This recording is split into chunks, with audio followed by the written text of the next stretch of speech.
I would self-sabotage. And of course, that's a word that I use now, but I would do stuff to block because I'm like, well, I didn't do that perfectly, so I'm not good enough to be promoted, or I'm not good enough to ask for a raise. I'm not good enough to go for this position. Or even starting my business, and people would tell me, I'd really like to work with you. And because I had this belief that I wasn't lovable because I wasn't perfect, I would say, tell me when you're ready. Did they not just say that they wanted to work with me? The mind is more than just the brain. It's actually the nervous system. The mind is throughout our body. It's not just what's inside our skull, but throughout our system. It's the nervous system. And the conscious mind is only 5%, and the subconscious mind is 95%.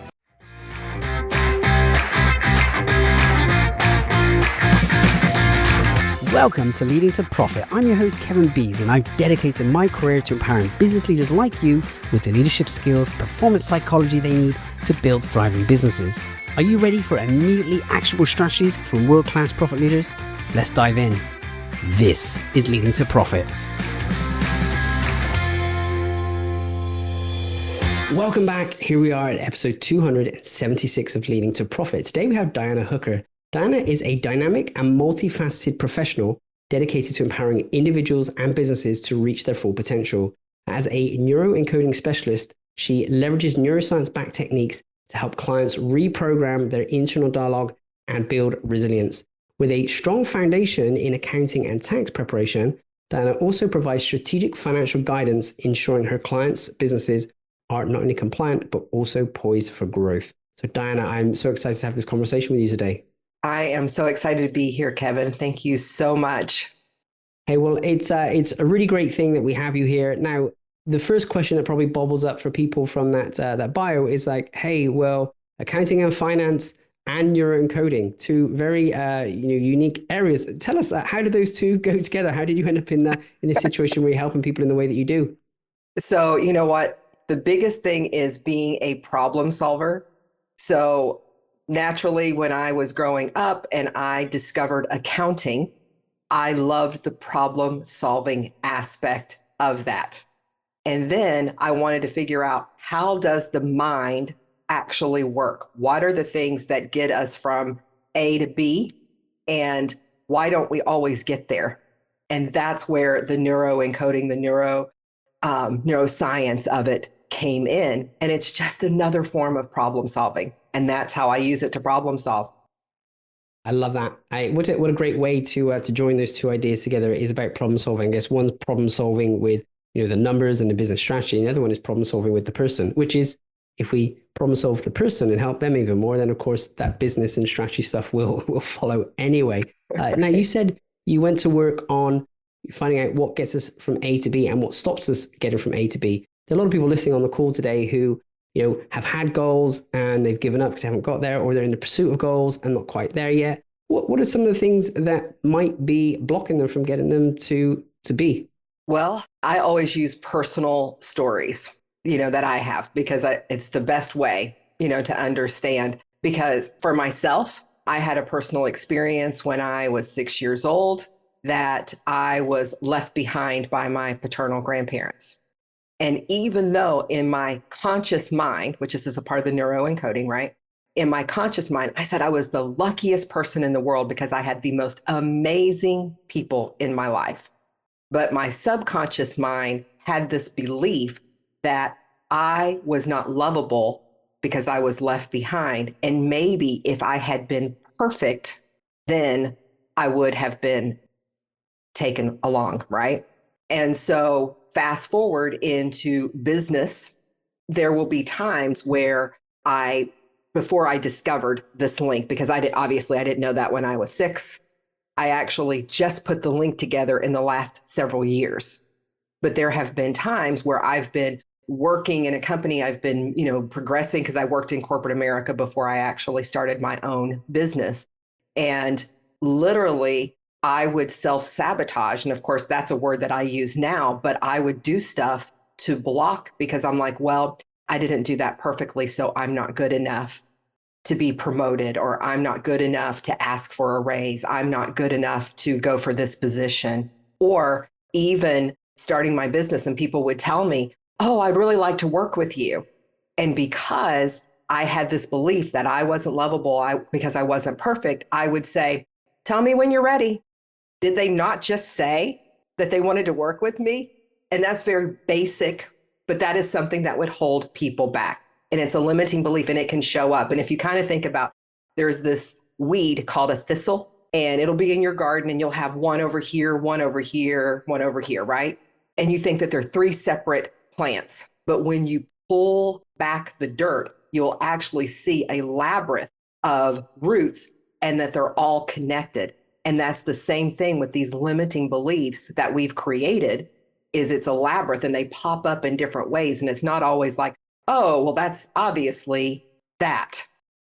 I love that metaphor. Metaphor is such a great way to work with this. And perhaps let me share my insights on that metaphor and how it comes across to me. So the thistle, the thing that, may be obvious to you, the thing that you want to pull out of the ground, it may be a little bit ouchy, a little bit spiky, that can actually look like then maybe you're saying right now, oh, I've had enough of this relationship, the way they treat me. Or it could be, hey, I'm really stressed about money. I don't know if I'm ever going to get there financially. Or, oh, why can I never get to my health goals? So these are the things, I guess, they're symptoms. We think is the thing we've got to focus on. Hey, I need to get more revenue. I need to get more money. So let me go and learn marketing or sales.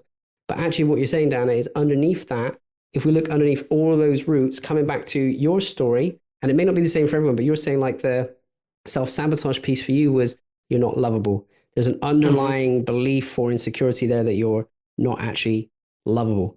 So until Not you address worthy. that the worth, until you address that core underlying thing, those other issues are still going to keep popping up in different formats and in different ways. So tell us more about that. You said it was a subconscious thing. We're listening to this consciously. How do we get to that? How do we even understand that? Hey, maybe it's not true. Maybe that was only for you, Diana, and is not relevant to anyone else. How do we know it's relevant for everyone else listening? Okay, really great question. So be scientific for just a moment. So you know that there's different parts of the mind. And when you think of the mind, what do you think of? Well, I guess my brain. I just feel like I want to point to my brain. Right, exactly. And most people do. But the mind is more than just the brain, it's actually the nervous system. So the mind is throughout our body. It's not just what's inside, our skull, but throughout our system. It's the nervous system. And the conscious mind is only 5%, and the subconscious mind is 95%. So the conscious mind, you think, okay, that's what I'm aware of. This is logical. This makes sense. Of course, logically, I knew that I was the luckiest person in the world because I had the most amazing people in my life. But I had this event that had occurred, and your subconscious mind is 95%. And, if you can imagine like hypnotic sequence, have you ever driven somewhere so many times that you've driven there and you're like, how did I get here? I don't even remember driving here. I don't remember the traffic lights. I don't remember any of the traffic, but yet you're here safely. So that's like a hypnotic sequence. Yeah. And so the same thing with our subconscious mind, it has all of these beliefs, fact, fiction, whatever. So if I have a belief of not worthiness, not good enough, whatever the limiting belief, whatever that condition is, I could never. Yesterday, this is a prime example. I was meeting with a client yesterday, and he goes, "Oh, as soon as I try to read a book, I fall asleep."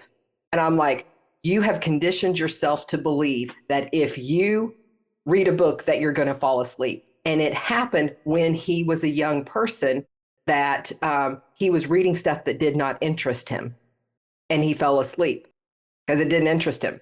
So now he has this belief that he cannot read a book because he's going to fall asleep. Interesting. And so then your subconscious mind, it has this hypnotic sequence. So if it's going to go out and look for evidence to support whatever it believes. So every time he picks up a book, guess what's going to happen? It's going to fall asleep. Right. Or he's going to get one page in. Oh, I'm so tired. Yeah. I can't read this. So that's part of that hypnotic sequence and it's going to find the support. So obviously, if you had a garden and you planted corn and you planted nightshade. Now, nightshade is a poisonous plant, but if you nurtured both would grow. So if we think about our beliefs, the subconscious mind does not know the difference between fact or fiction. So if you don't want nightshade to grow, you should not nurture it. You have to replace it with some other thought and help it find the evidence that it's true. Got it. Very clear. And so to your point about the subconscious mind, I guess it's just part of our survival mechanism. There's so much data and information around us all the time. If we had to pay attention to everything that's going on, we'd go crazy. But we find shortcuts. So we know how to put our shoes on entire laces now because we've done it a million times. We really don't need to use much of our conscious mind to do that. We can focus that on the thing that's in front of us. And your examples, I've heard common examples with business owners. Favorite one is, I'm a terrible sleeper. And people tell themselves, I'm a terrible sleeper. And of course, then they really struggle to sleep. But I've had people say the opposite. I'm amazing at sleeper. I can fall asleep anywhere. And then they fall asleep in some places they probably shouldn't do. I'm terrible at remembering names. I've said that once to people in the room. Who in here is terrible at remembering names? And all the rooms go, hands go up. And I say, hey, if I paid you $1 million for every name you remembered, would you be terrible at remembering names? Oh no, I'd remember them all. And isn't that interesting? Like we're consciously, we put a conscious awareness on it, we can do it. Now, let's get to the root of this. So, because you're talking about, we can, look after the nightshade, or we can look after, the other beautiful flowers, and mm-hmm. Either one's going to grow. How do we get to the core of this root system? And how do we identify if we are self-sabotaging because we feel we're not lovable, we're not worthy, we're not good enough, any of those pieces? Well, it would be great if I could just snap my finger and be able to get to the root of everyone's problem easily, right? But usually it's conversation. So because there's a pattern, just like the thistle, there's actually a pattern to how it works if it pops up here. So I'm looking for a common theme. So if someone tells me that they're having a problem today, and they describe how they feel about this problem that they're having, then I'm like, when is another time before now that you've felt this way before, right? When is another time that you felt like you weren't good enough, that you stepped back from the limelight because you were scared, you were afraid. And then they'll go back to that time. So let's say, if I'm having a conversation with someone who is 30 and then they tell me a story about when they're 17. So I'm like, okay, explain the story. When is another time that you have felt that way? And we just keep going back to find the pattern of when possibly it was encoded the first time, because we are truly conditioned to believe. I don't know if we talked about this the other day, but we are only born with two fears: fear of falling and loud noises. Everything else is conditioned. So if you're afraid of snakes, you're afraid of spiders or whatever, it is been conditioned. Now, it doesn't mean that there's not poisonous spiders. I think that Australia does have most of the poisonous. I read recently, I think it was 20 of the top 26 most venomous snakes in the world all live here in Australia. So you're right. So, maybe that is a true conditioned fear for that. And fear is important. If you're being chased by a saber-toothed tiger, you want to run. You don't want to jump out of a plane without a parachute. Fear is good in those contexts. But when it's holding us back from what we want to do, then that is conditioned. If people say, I can't public speak, I freeze up, I can't talk, this all happens, it's conditioned. And if you go back, it's usually because you were told as a child, it's better to be seen, not heard. Yeah. And as that child, I guess we, whether we were, 5, 4, 3, 2, 1, whatever age that event was, we didn't have the resources that we have now. So if we were told something like that now, we'd probably, have the resources to go, what do you want about? Like I don't agree with that. But I guess back at that age, it just goes in. Maybe you made that, someone's made that accusation at you, and then you accept it, you take it on board. And then of course you structure your whole life around that to live in that way. Is that how it works?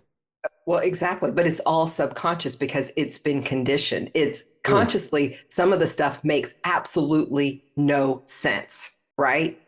But subconscious, it does not know the difference between fact or fiction. And it is only looking for what's going to support what it believes. So how do you break that, right? So first, once you become aware, like, you know what, this keeps coming up for me. I keep feeling this way in these particular situations, and you can see a pattern in those situations. Then that's where the neuroencoding comes in, is we're going to re-encode that. And it's not re-encoding the story, but the emotion. Because if you noticed, I said, when did you feel that way? How did that Hmm. make you feel? So we're tying emotion to it. And when you are in gratitude, when you are happy, if you kind of think like this is the level playing field, right? And you're going to make a decision about something. If you're below, if you're feeling low, not worthy, you're feeling sad, angry, do you think that's a good time to make a decision? Probably not. No, right? Because it's not, it's going to be all in fear. Mm. But if you're happy, joyful, grateful, it's up here, not the level, but up here, then you're going to make better decisions for yourself. So we're going to re-encode using gratitude, joy, happiness.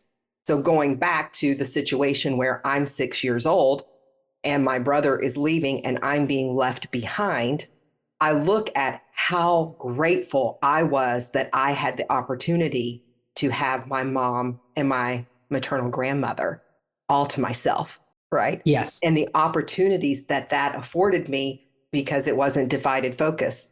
And, because my father wasn't a part of my life during that time, my brother needed to have a male figure in his life, which ended up being the paternal grandfather. He needed to have that role model for himself, for him to move forward versus just being in the house with all women, right? So I'm like, that's really good. And because he had that, he was able to move this. So you're finding the gratitude, you're finding the joy, and literally re-encoding that story. It's no longer I was left behind, but what opportunity was I given? This is amazing. Quick question. Are you leaving profits on the table? Discover where hidden profit leaks are draining your business and how to stop them. Download my free report, Stop Leaking Profits, at www.profit.gifts, GIFTS, and start maximizing your profit today. Now, back to the show. Okay. I love the point you make there. You're talking about story and feeling, and it's the emotion that's the important piece. So for some people, I guess, as they look back and they can find that first instance when they didn't feel worthy, maybe there was a situation where something actually very terrible happened, and they are going to be feeling, I guess, surprised and shocked, because I guess prior to that, they thought maybe they were loved or they were worthy, and now in this moment, they're not. How, if that situation is particularly challenging or frightening for them, how can you help people see like these states of gratitude, joy, and happiness in a situation that really wasn't? Well, if they're talking with me, it means that they actually got through whatever that terrible, horrific Mm. thing was. And there is no explanation on how things happen that are so horrible and terrible, right? But I do believe that the things that happen to us make us stronger.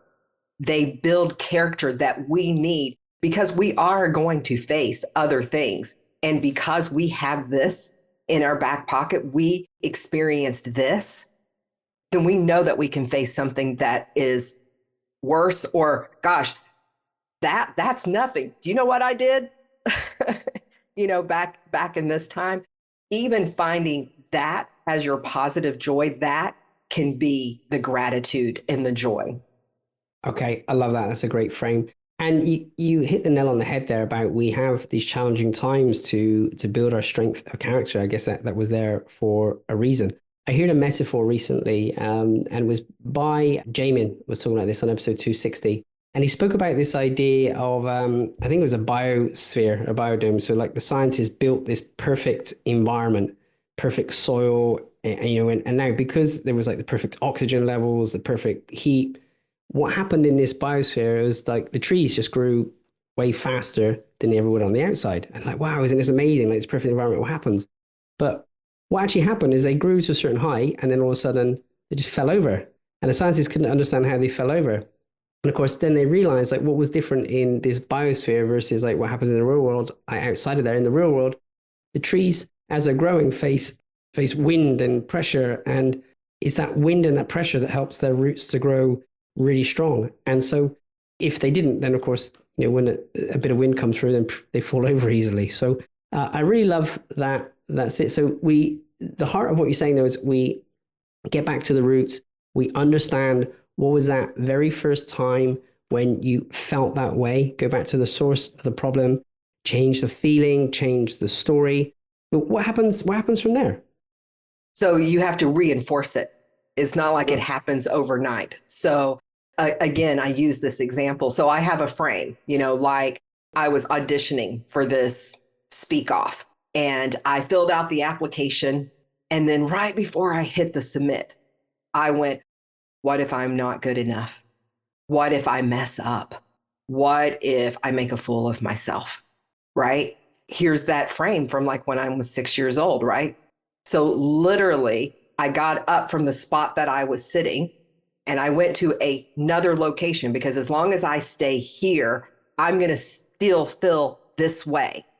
So I moved to another location and I literally am moving. I'm putting energy into my body. I am dancing because I love to dance. I just think it's fun. And I am telling myself, I am amazing. I am the best speaker. I'm and I'm just like, I'm magnificent. I'm a star. I am totally like in it. I am joyful. I am happy. I walk back over and hit the submit. So the first step obviously is becoming aware of what it is the belief. And there's more, like there's core saboteurs that feed into all of these other limiting beliefs. But we're just working on this limiting belief for now. Then we're going to have a plan. So if this happens, I need to move. I cannot stay in the same spot. I have to change what it is that I'm doing. And I have to tell myself, imagine myself in that space. I was auditioning for a speaker competition, right? So I imagined myself on stage and applause and I'm great and I'm magnificent and everybody loved what I had to say, right? It made an impact. It made a difference. It was making a difference in people's lives. And then after I pushed the submit, I celebrated. Even if I did fail, which there is no failing in my opinion, as long as you keep trying. If you keep showing up, then it's not failing. If you have to shift, that's fine, but I never give up. And so I celebrate. And even if the speak off worked out well for me, I'm going to tell you that right now, but had it not, I still would have celebrated. I love that. And then the important piece around that then is for you, it was like shifting of your emotional state. And that goes back to your point before. Do you want to make a decision out of a place of sadness or anger or frustration? Probably not.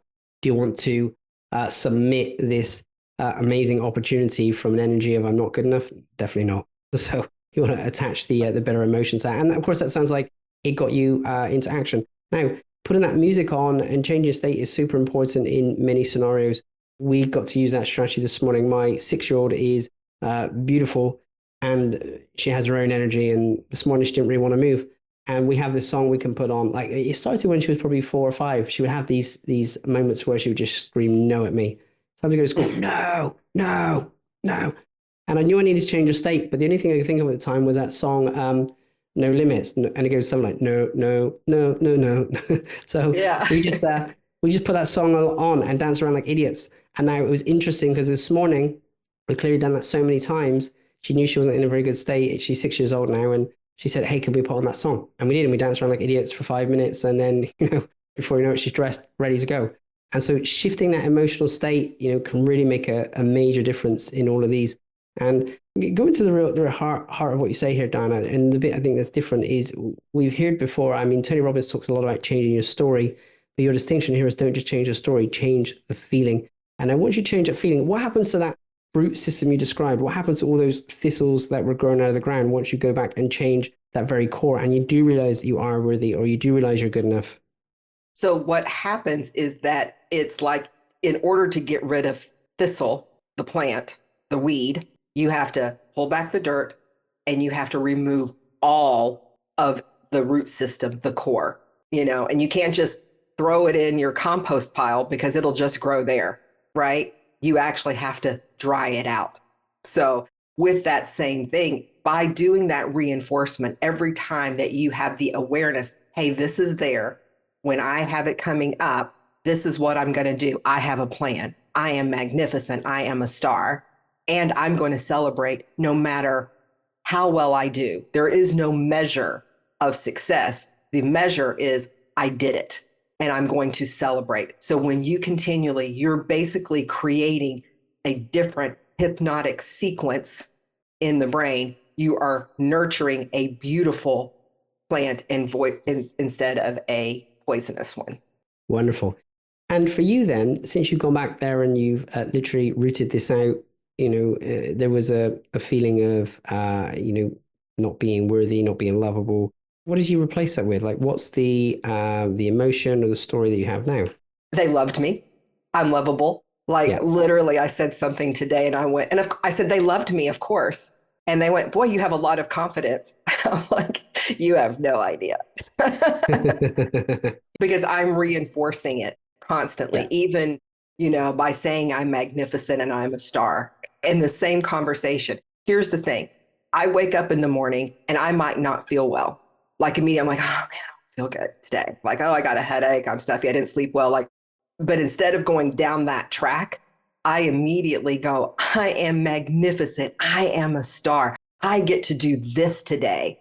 Right. And I start thinking about all the people that I'm going to encounter and the impact that it can make by going out in the world versus just staying in bed and being sick and I don't feel well. Now, I may get out and I may, hit my toe on the bed. I may, get toothpaste on my shirt, what I mean? All of these things. It's not that bad things don't happen, but I don't focus on them. I focus on the positive. So, I forget. Great example. I had a root canal, and they said, oh, go home and rest. Well, I had things to do that day. Later that day, the dentist called to follow up with me and they're like, how you doing? And I'm like, I'm doing great. Why did you call me? I totally forgot that I had a root canal that morning. That's what I'm saying. The power of our mind. We only use a fraction of it. We can achieve, we can create whatever it is that we want. We just need to get rid of all of the thistle that's blocking our beautiful garden, if we're going to go back to that metaphor. Rip that thistle out the ground, dry it out, and change it with an emotion and a story that is going to serve you better. And it is a very, you explain it in a way that's a very simple concept. But of course, if you're going to do this work, you need to make sure you have someone guide you through it because there's, you're facing your fears, you're facing the thing that you believed about yourself all this time, and you're looking to change it, which is, it's pretty tricky. You base your whole life off of this belief or this assumption or this accusation that you made of yourself. So I think there's a lot of power in what you're saying here. What I'd love to know is, we say on this show that the quality of the questions we ask ourselves impact the quality of the life that we lead. With that being true, Diana, what's one question you've asked that's had the biggest positive impact on your life or the life of the clients that you serve? Well, what we focus on is what we bring into existence, is what we bring into reality. So what is it that you want to focus on? What is it that you want to create? And when you get lost, go back to what it is that you want to focus on and what it is that you want to create, because we have lots of opportunities and they may even seem grand. And so then we get overwhelmed with all the opportunities that we have. But if you know truly what it is that you want to focus on, what it is that you want to create for yourself, for your family, for the world, right? Then when you get these opportunities, then you can go, does this support what it is that I said I wanted to focus on and what I wanted to create? And if it doesn't, then do I shelf it? Do I delegate it? Or do I just discard it? Very powerful. And how important is the emotional state when we're asking this question? You want to be at a high level. You do not want to be at base. You want to, whatever it is that you love to do. Like I said, I love to dance. So I'm always thinking music and dancing, and it just brings me joy, right? Different people have different things. Find the thing that, brings you joy. Make the decision in that. Think about the gratitude and the highness of that. What do you want to focus on? What do you want to create? Make sure you're asking that question. Now, Diana, you've shared some really great insights here. If anyone wanted to reach out to you and go deeper on any of these ideas, where is the best place for them to come and find you? I actually have where someone can, talk with me for 30 minutes and we will get through a block. And, they can contact me at callwithdiana.com. It actually goes to my calendar, and there's like spaces out there where they can choose to have a 30-minute conversation. And how great would it be in 30 minutes to get through something that has held you back for so long and have an immediate success on that, like rapid results. Rapid results, immediate success sounds fantastic. So, and that's callwithdiana.com. And wherever you're listening, click into the show notes. There's a link there so you can find out more about Diana as well, back to her website, livingyourgreatness.net, and also to her LinkedIn profile. Diana, you've shared so much value and so much insight today. I'm really appreciative of your perspective and your frame on this. And I particularly like the idea that it's not just about the story, it's also about shifting the feeling. And we can use that every day in our life, to change our emotional state, get in better emotional state, and we're going to make better decisions and better choices. But of course, if you work with someone and go back to that very core root system of that weed, and you can shift it there, shift the story and the feeling, it can make a major difference. So, Diana, I really appreciate that. Do you have any final messages you'd like to share with our listeners today?